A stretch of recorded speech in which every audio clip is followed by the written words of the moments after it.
I know I've enjoyed the sessions that I've sat in on, and it's been a wonderful experience being here. This is my first time at NASCOM, and I can see that it's run amazingly well. Though I was told that the clicker for the slideshow, the back arrow moves the slides forward.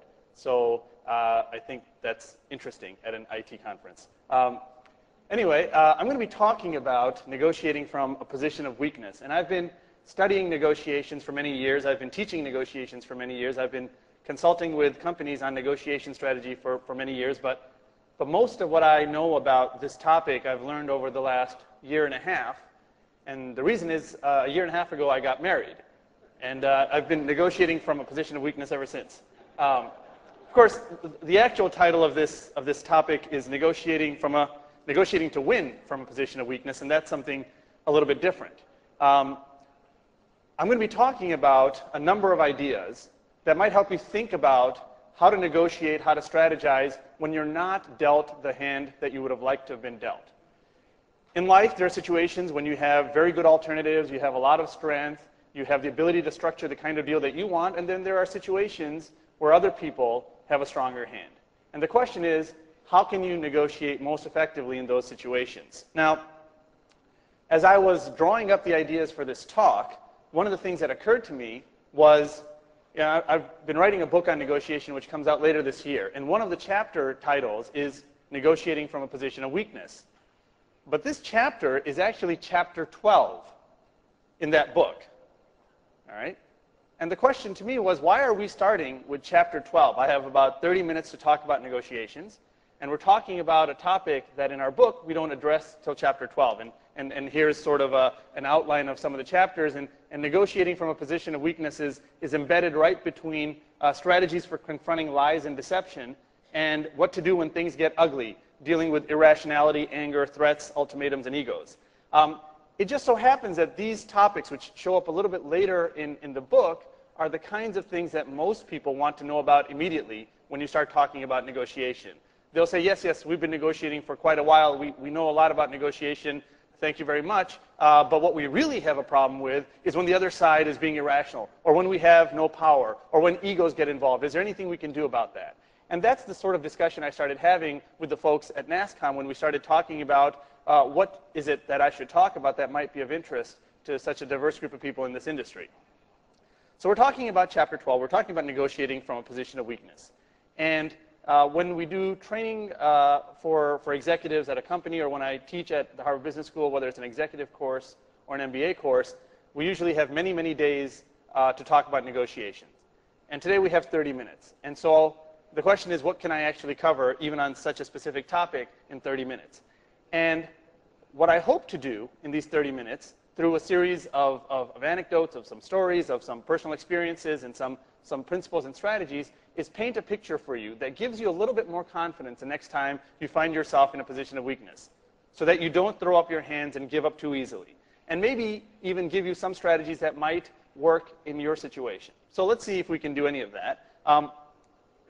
Let me tell you some of the things that people say when they find out that you teach negotiation and they want to know about this idea of negotiating from a position of weakness. See if any of these stories ring true to you. Here's a common one. In our business, potential customers constantly tell us that we have to lower our price, and that if we don't lower it, they will go to our competitors. They don't seem to want to talk about anything other than price, and the fact of the matter is, they can go to our competitors and get a better price. How can we possibly negotiate a good deal in such situations? Here's another story. I'm involved in a dispute, and the other side is threatening to sue. Their lawsuit is entirely frivolous, but if we go to court, they can continue to litigate until I go bankrupt. They have a lot of money and can easily afford a long court battle. What can I do?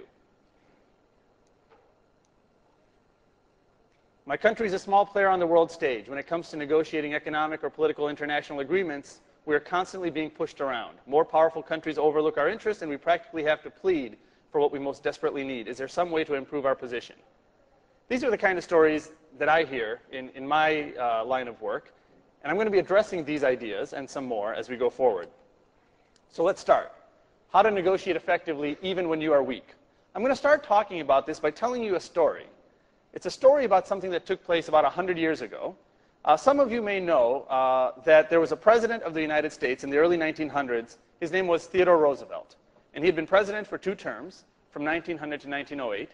And then he left office, and in 1912 he came back to run for a 3rd term.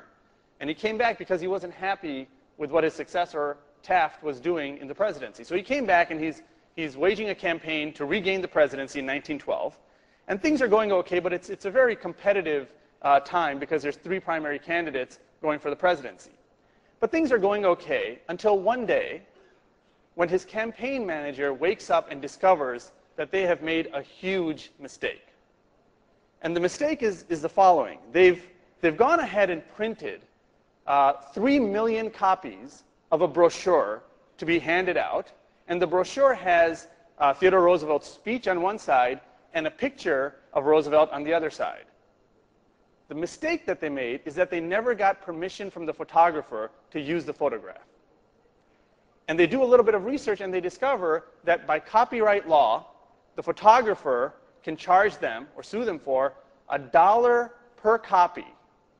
That's 3 million copies. So they can be sued for $3 million in 1912.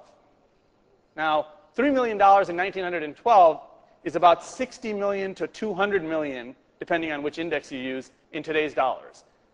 They could not afford that kind of a hit. The other problem was that they desperately needed these brochures, and right away. So reprinting them seemed to be a pretty bad option. So here they are. Here's the campaign manager. He's on the hook for $3 million. The photographer can sue them for $3 million. What is he supposed to do? Imagine yourself in that situation. Imagine yourself in that situation. How do you feel that morning when you wake up and you discover what has happened? All right. Think about how you might go about dealing with this. So the thought that might come to you is, well, maybe I can call the photographer. Well, maybe I don't have to tell the photographer. If they never find out, maybe I won't get sued. Of course, if you do get sued, that's a pretty big gamble. You could call up the photographer and try to negotiate a bit of a deal and try to see how much lower you can get it from $3 million. Maybe if they like Roosevelt, they'll be able to give you a good deal. So there's lots of things that you might consider doing. But let me tell you what the campaign manager actually did. The campaign manager sent a telegram to the photographer, and it said the following: planning to print 3 million copies of campaign speech with photographs. Excellent publicity opportunity for photographers. How much are you willing to pay to use your photographs?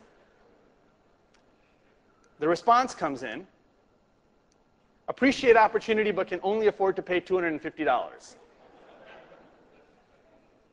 Now, for a moment, let's ignore sort of the ethical sleaziness of the message that was originally sent and think a bit about the strategic analytics of what the campaign manager did well. What did the campaign manager do well in this situation, where you might wake up and say, oh my God, this is a worse situation to be in. We're desperate. They can squeeze us for $3 million. We can't even afford $100,000. What are we supposed to do? And I'll argue that one of the things that the campaign manager did was he took the perspective not just of his bad situation, but about the situation of the other side.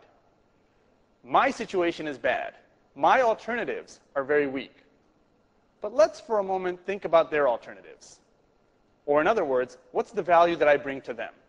And it turns out that in negotiation, those people that focus exclusively on the weakness of their situation, of their own situation, of the problems that they're facing, and ignore the value they bring to the other side, tend to negotiate much worse outcomes. And this isn't simply true in politics. All right? Let me give you an example that I'm dealing with currently with a client of mine, which has some of this flavor. I'm going to hide the name of the client for many reasons. It's not in the United States, I'll tell you that, and we'll call this client QAR. QAR approached me with probably, I think the first statement they said was, we're in deep, bad word, we're not sure you can help us, but let us tell you what's going on. And here's what was going on. They're in an industry where you can think of it as they're a distributor in a certain region for a big manufacturer. That's not exactly the relationship, but it's similar to that. So they're a distributor, and